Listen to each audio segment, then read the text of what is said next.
Tanya itu habis, kata Rasulullah. Bagaimana cara menebus dosanya itu? Dosa mencacinya, dosa ngomongin orangnya, dosa memfitnahnya. Kata Rasulullah, dosa-dosa orang yang dia fitnah, dosa-dosa orang yang dia caci maki, dosa-dosa orang yang dia hina, itu akan ditimpakan kepada orang itu. Tuh kan Bang Baang, persis lagi. Apa yang gue mau omongin? Tapi Bang Baang udah ngomong duluan. Gue gak jadi ngomong dah.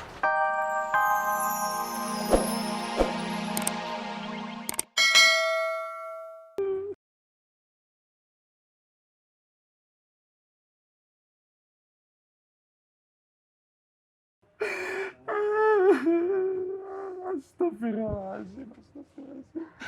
Astagfirullahaladzim, astagfirullahaladzim.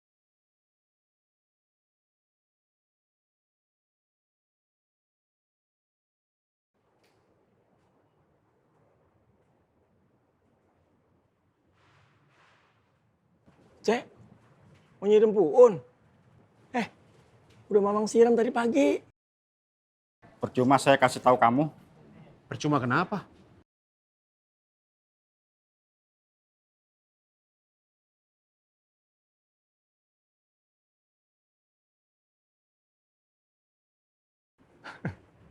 Dia linglung.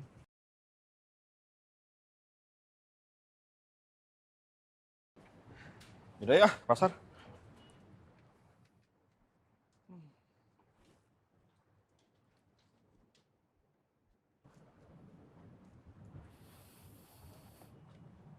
Udah nih Bang, gak ada yang tumpah.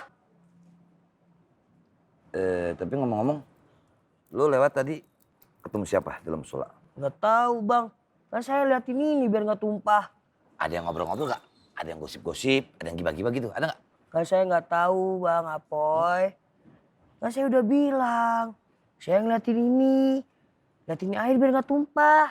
Kan Bang Apoy sendiri yang nyuruh saya keliling musola. Liatin ini air biar gak tumpah. Ini gak tumpah, bener gak tumpah ya? Enggak. Karena lu jagain nih. Iya. Aceh, udah lu gak usah liatin tuh air, lihat gue. Berarti lu bisa fokus. Lu jagain tuh air supaya gak tumpah sedikit pun. Lu fokus. Dan lu gak peduli sama sekitar. Lu gak peduli. Dan harapannya, begitupun dalam melaksanakan ibadah. Gak usah pikirin yang lain. Selama kita belum benerin dulu diri sendiri. Fokus. Fokus. Jadi gak keganggu keikhlasan kita buat ibadah. Ingat tuh Cek. Ya cuman kalau misalnya masjid dipakai buat ngobrol-ngobrol yang gak manfaat, ngegibah, gue juga kagak demen. Bukan berarti gue ngebenerin ya. Kagak ngebenerin sama sekali. Masjid buat ibadah. Nah, tapi ketika nanti lu ngeliat kayak begitu lagi, lu tegur baik-baik, jangan lu seruduk, ya, iya gitu. Iya Bang Apoy. Nah itu harus ngingetin ya. Iya. Sesama muslim harus ngingetin. Paham lu Cek? Paham Bang Apoy? On the scry. On the wah. Gua nggak nyuruh begitu Cek. Ya, jadi mandi lagi dong. Yaudah, biar wangi.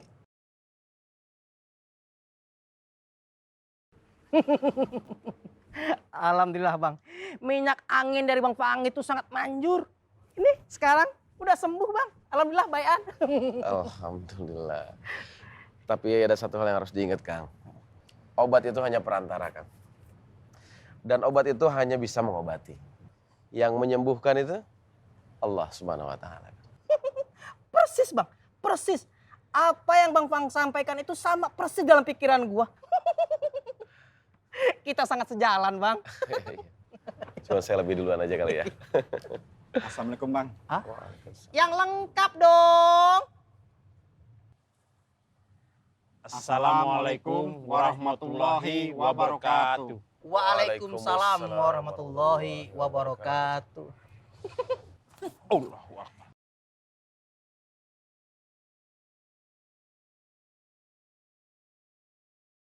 Ini yang sering dilakukan oleh murid-murid gua. Yang sangat menghormati gurunya. Yang sangat menghormati ustadznya.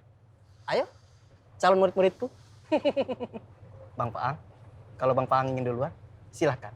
Jiwa ustadz gua memanggil. Ya udah saya permisi ya. Assalamualaikum warahmatullahi wabarakatuh. Waalaikumsalam warahmatullahi wabarakatuh. Ayo, calon-calon muridku, ayo. Tunggu apa lagi?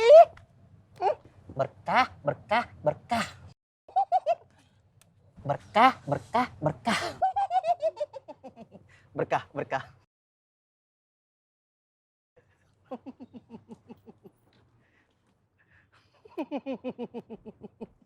Pak Sumingan, Oji dengar pemuda yang namanya Apoy nyuruh Bapak buat ngiklasin rumahnya ya? Hati-hati Pak Sumingan. Oji juga dengar dia bakal menguasai rumah-rumah lain di kampung ujung ini, Pak. Pak. Pak Sumingan.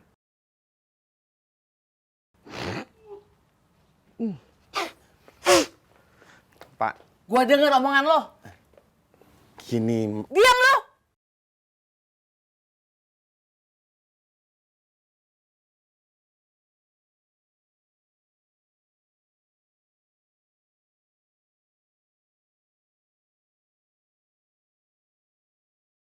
Ya, kamu tuh mungkin mau baca.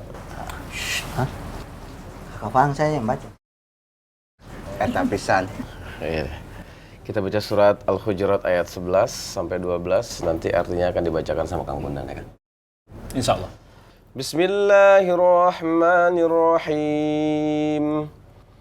Ya ayyuhalladzina amanu la yaskhar qaumun min qaumin asa لا يسخر قوم من قوم عسى أن يكونوا خيرا منهم ولا نساء من نساء عسى أن يكن خيرا منهن ولا تلمزوا أنفسكم ولا تنابزوا بالألقاب بئس الاسم الفسوق بعد الإيمان ومن لم يتب فأولئك هم الظالمون.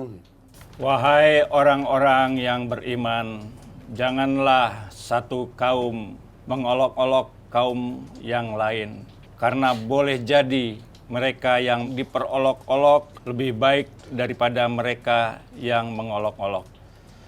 Dan jangan pula perempuan-perempuan mengolok-olok perempuan lain, karena boleh jadi perempuan yang diperolok-olok lebih baik daripada perempuan yang mengolok-olok.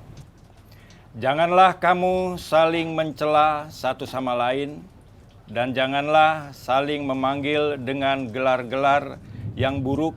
Seburuk-buruk panggilan adalah panggilan yang buruk, fasik setelah beriman.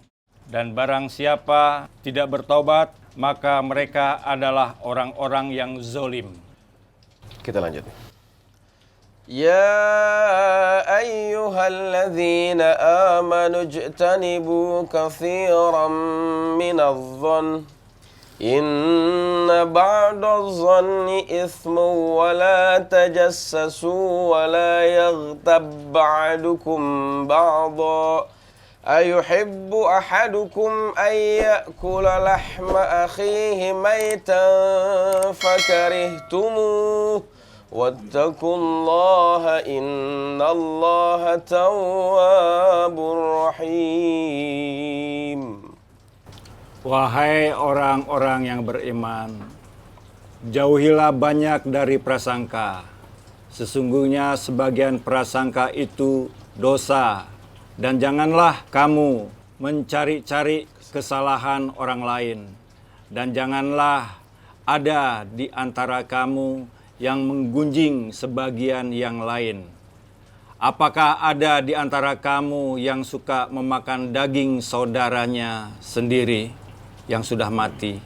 Tentu kamu merasa jijik, dan bertakwalah kepada Allah. Sesungguhnya Allah adalah penerima taubat, Maha Penyayang. Orang yang suka fitnah itu nantinya akan masuk neraka kan, Bang? Gua pernah baca bukunya. Berarti orang yang sudah menuduh gua mencuri padahal gua nggak melakukan, itu akan masuk neraka. Nanti di neraka akan disiksa, disetrika, dipanggang bolak-balik. Nauzubillah min zalik. Ya, Rasulullah SAW pernah bersabda. Beliau bertanya kepada umatnya, kepada para sahabatnya.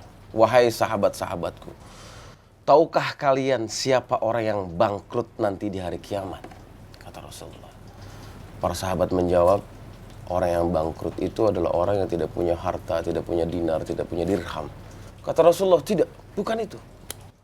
Kata Rasulullah, orang yang bangkrut di hari kiamat adalah orang yang membawa segudang pahala. Tapi habis pahalanya karena dia suka mencaci orang. Dia suka ngomongin orang. Dia suka ngefitnah orang. Dia selalu melakukan keburukan ke orang lain. Persis, Bang. Apa yang gue pengen ngomongin itu?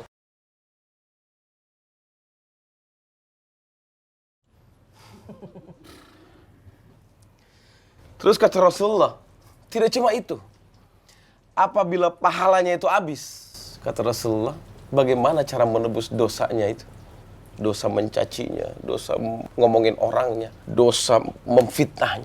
Kata Rasulullah, dosa-dosa orang yang dia fitnah, dosa-dosa orang yang dia caci maki, dosa-dosa orang yang dia hina, itu akan ditimpakan kepada orang itu. Tuh kan Bang Baang, persis lagi.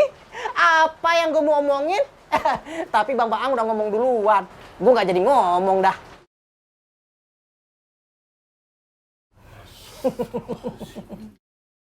Semoga kita semua terhindar dari hal-hal yang demikian. Aminin dong. Amin.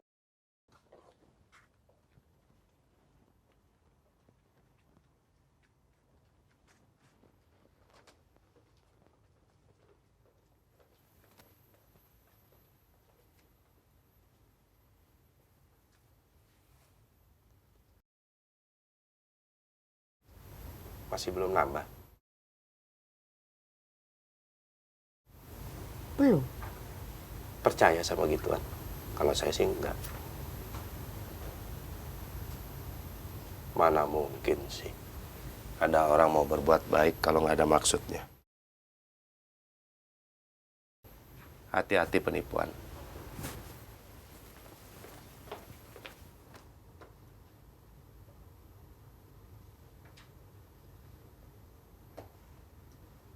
Saya pemalas lihat mukanya Untung.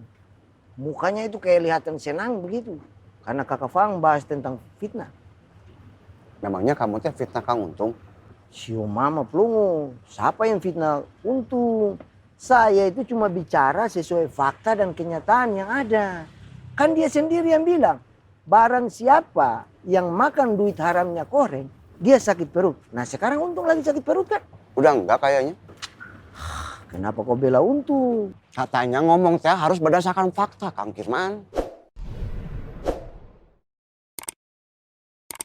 Jenggot, kenapa kau diam? Udah nggak usah dibahas lagi, masih puasa. Yang ada ntar puasa kita nggak dapat pahala lagi. Yang ada malah nambah dosa lagi. Eta pisan. Ish, kenapa kau juga bela si Untung? Kagak man, gua nggak beliin Untung.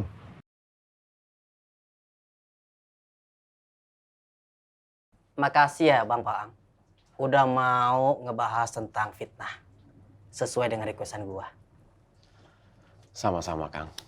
Tugas kita memang harus sama-sama saling ingetin.